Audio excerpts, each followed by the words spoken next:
देखेंगे क्लास 10 प्रश्नावली 5.3 लेसन है समांतर श्रेणियां।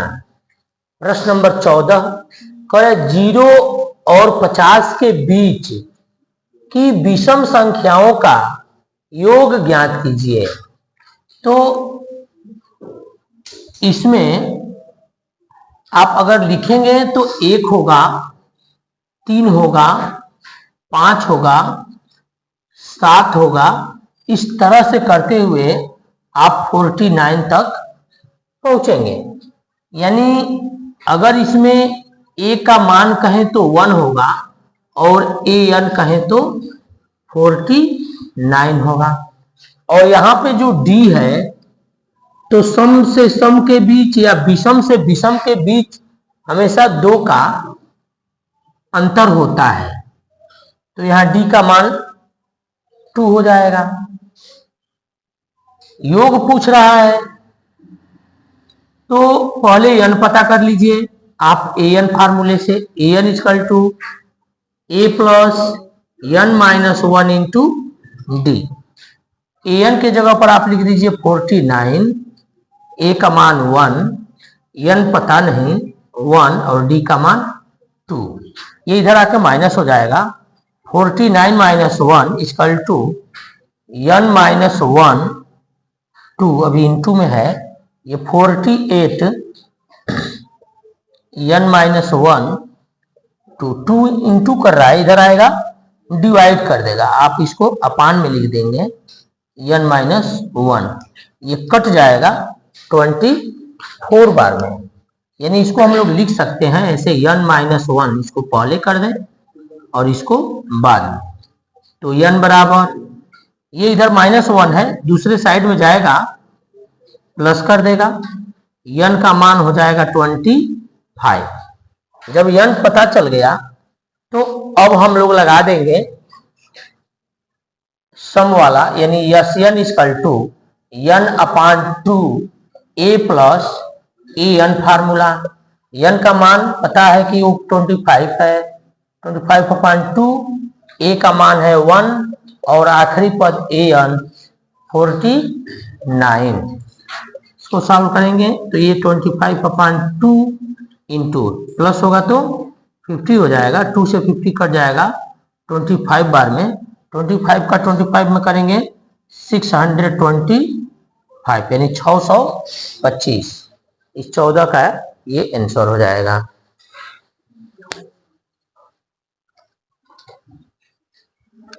अगला प्रश्न देखेंगे 15 नंबर सवाल में कह रहा है कि निर्माण कार्य से संबंधित किसी ठेके में एक निश्चित तिथि, सवाल बड़ा है पूरा सवाल यहां नहीं नोट कर रहे हैं, निश्चित तिथि के बाद कार्य को विलंब से पूरा करने के लिए जुर्माना लगाने का प्रावधान है। इस प्रकार है, जो जुर्माना लग रहा है उसका जो प्रावधान है वो कह रहा है इस प्रकार है, पहले दिन 200 रुपए, दूसरे दिन 250, तीसरे दिन के लिए 300 रुपए इत्यादि। अर्थात प्रत्येक उत्तरोत्तर दिन का जुर्माना अपने से ठीक पहले दिन के जुर्माने से रुपए 50 अधिक है। एक ठेकेदार को जुर्माने के रूप में कितनी राशि अदा करनी पड़ेगी यदि वह इस कार्य को 30 दिन का विलंब कर देता है। कह रहा है कि किसी काम का ठेका दिया गया, लेकिन उसमें एक शर्त थी कि अगर काम आप समय से पूरा कर लेंगे कोई आपको अतिरिक्त पैसा भरना नहीं है, लेकिन अगर काम देर से करते हैं पूरा तो हर एक दिन का पहले दिन अगर देर हो गया, मतलब आज जैसे मान लीजिए कि शनिवार का दिन है, शनिवार तक आप काम पूरा कर दिए, ठीक। अगर आप शनिवार को नहीं कर पाते हैं, अगले दिन चला जाता है यानी रविवार के दिन चला जाए, तो उस समय पहले ही दिन 200 रुपए का जुर्माना लग रहा है। तो ये जो जुर्माना है वह पहले दिन का कहा है कि 200 लगता है उसके अगले दिन 250 लगता है, फिर 300 लगेगा, फिर 350 लगेगा। इस क्रम में चलता जा रहा है। कह रहा है कि किसी ठेकेदार को कितने दिन देर हो गया काम करने में? 30 दिन। यानी कि आप अगर यहां कहें तो n का मान क्या हो गया बाबू? 30 हो गया, क्योंकि उसने समय 30 दिन ले लिया, तो n 30 हो गया। a का मान जो पहला अंक, पहला पद 200, और जो इसमें अंतर चल रहा है d, वो 50 का चल रहा है, और ऐसे चलता गया। और आखिरी पद इसमें नहीं पता है, तो अगर आप क्या पूछा है कितना देना पड़ा, तो यन अगर लगाते हैं, यन इक्वल टू क्या लिखते हैं, n upon 2a plus n minus 1 into D. यहां से निकल जाएगा, n पता है, a पता है, d निकल जाएगा। तो यहां से हम लोग ये वाला फार्मूला लगा देते हैं, 30 अपान 2 और a का मान है 200। यहां 30 माइनस 1 और d का मान है बाबू यहाँ पे 50।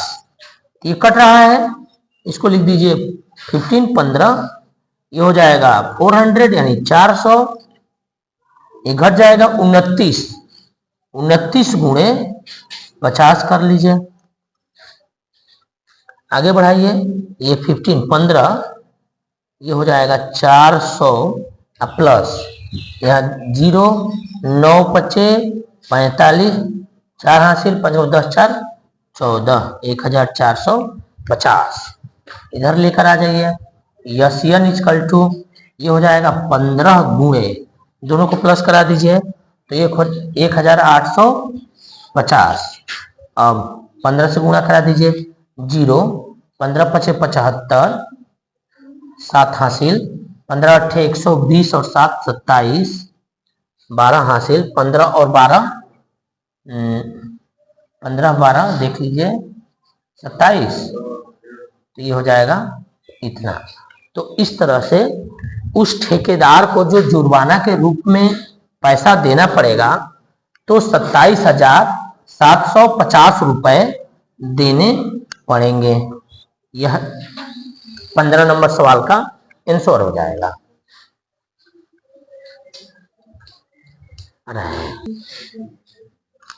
अगला प्रश्न देखेंगे, 16 नंबर प्रश्न कह रहा है, किसी स्कूल के विद्यार्थियों को उनके समग्र शैक्षिक प्रदर्शन के लिए 7 नगद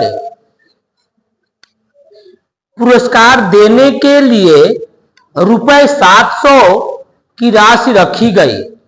यदि प्रत्येक पुरस्कार अपने से ठीक पहले पुरस्कार से 20 रुपए कम है, तो प्रत्येक पुरस्कार का मान ज्ञात कीजिए।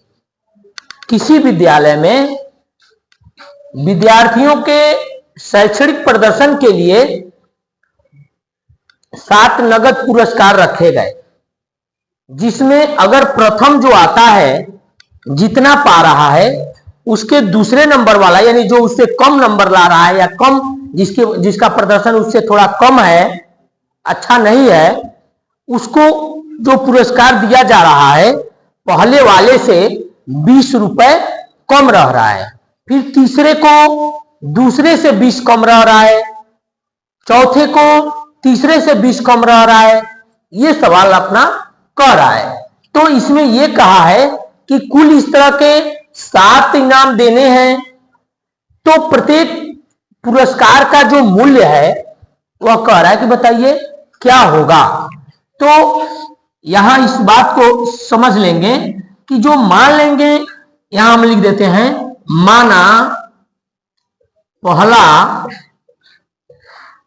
पुरस्कार X तथा दूसरा क्या होगा बाबू, X माइनस 20 कर दीजिए। इसी प्रकार अगर तीसरे की बात करें, वह क्या होगा, तो x माइनस 4t हो जाएगा ना, इस तरह से चलेगा ये। अब यहां हम लोग को क्या पता चल गया है, n पता है कि वो 7 पुरस्कार देने हैं, ठीक। ए पता है कि वो पहला पुरस्कार x माना गया है। डी पता है कि वह है 20 रुपए का, लेकिन यहां ध्यान दीजिएगा ये केवल 20 नहीं होगा, 20 माइनस हो रहा है, प्लस 20 नहीं हो रहा है, आगे घटता जा रहा है। तो कैसा 20 लिखेंगे बाबू, इसको हम लोग माइनस का 20 लिखेंगे, क्योंकि हर अगला इससे 20 कम है, 20 कम है, यानी कि अगर केवल 20 लिख दिए तो इसका मतलब कि वो प्लस होने जा रहा है, तब तो गलत हो जाएगा सवाल में हल करने में। और कुल जो पुरस्कार है, यानी कि आप यसियन कहें तो 700 रुपए की राशि उसमें लगी हुई है। इतने पॉइंट है। अब यहां पूछ क्या रहा है, यहां यही पूछ रहा है, इस पहले पुरस्कार का मान पूछ रहा है। यानी कि यहां यह कहा है कि प्रत्येक पुरस्कार का मान ज्ञात कीजिए। तो जब पहला आपको पता चल जाएगा तो उस हिसाब से हम लोग सारे पुरस्कार को ज्ञात कर लेंगे। पहला है उससे 20 कम कर देंगे, उससे 20, तो सातों का आप मान क्या करेंगे, रख लेंगे। तो यहां रख देते हैं S n equal to n upon 2a plus n minus 1 into d. इस फार्मूले पर रख दीजिए।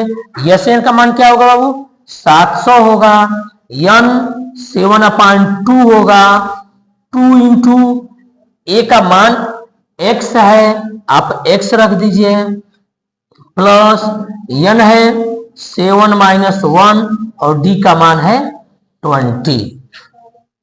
हाँ, माइनस का 20, यहां ध्यान दीजिएगा, गलती हो जाएगा अगर छूट गया तो। अब इसको हल करेंगे, इसको इधर भेज देते हैं। ये क्या हो जाएगा, 700 इंटू 2 चला जाएगा ऊपर, 7 आ जाएगा नीचे। अब यहां हो जाएगा ये 2x प्लस 6, ये 6 होगा ना, 6 इंटू माइनस का 20। अब यहां इसको काट दीजिए 100 बार में, ये हो जाएगा 200, 2x और इंटू कराएंगे तो ये माइनस में हो जाएगा, 6 दूनी के 12, 120। यहां ये माइनस है, इस साइड में भेजेंगे तो क्या हो जाएगा, प्लस हो जाएगा। हम लोग इसको लिख लेंगे, इसको लिख देंगे ऐसे, 2x equal to 200 plus 120। 2x equal to क्या हो जाएगा, 320 हो जाएगा। x का मान 2 इधर मल्टीप्लाई कर रहा है, इस साइड में जाएगा डिवाइड कर देगा, तो इसको कैंसिल कर दीजिए 2 से, 1 6 यानी 16 दूनी 32, 160 रुपए। तो इस तरह से x का जो मान आया वो क्या आ गया, 160 रुपए आ गया। अब हम लोग को करना क्या है, सभी पुरस्कार का मान बताना है। तो जो पहला पुरस्कार होगा वो क्या होगा, 160 रुपए का होगा। दूसरा पुरस्कार क्या होगा, उससे 20 कम कर दीजिए तो 140 का होगा। तीसरा क्या होगा, तो और उससे 20 कम करिए 120। चौथा 100 का होगा। पांचवा 80 रुपए बनेगा। छठवां 60 रुपए होगा। और जो आखिरी पुरस्कार 7वां है वो कितने का बनेगा बाबू, यहाँ पे 40 रुपए का। इस तरह से इस सवाल में जो पहला पुरस्कार होगा 160 आएगा, दूसरा 140 आएगा, तीसरा 120 आएगा, चौथा 100 आएगा, पांचवा 80 रुपए का होगा। छठवें पुरस्कार का जो कीमत होगा, ये छठवां पुरस्कार में 60 रुपए होगा और सातवें पुरस्कार में आपको 40 रुपए देने पड़ेंगे।